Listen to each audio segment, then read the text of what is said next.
আসসালামু আলাইকুম। সবাই কেমন আছেন? আশা করি সবাই ভালো আছেন।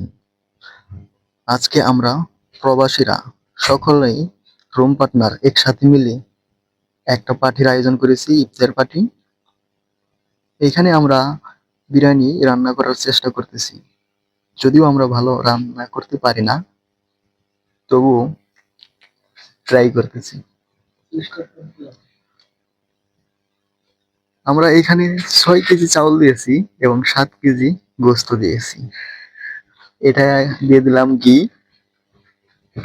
তারপর পানি দিয়েছি পরিমাণ মতো পানি। তবু জানি না এটা কিরকম হবে।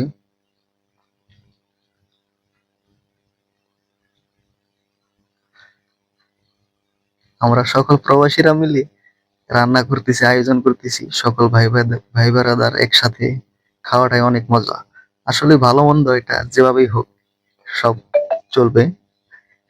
এই দেখুন এখানে ফল আছে, এটা সালাদ, এটা সাম্বাম, আপেল আর আঙ্গুর। দেখুন আমাদের পার্টিটা কিরকম হয়েছে অবশ্যই জানাবেন। ভালো থাকবেন সকলেই। আল্লাহ হাফেজ।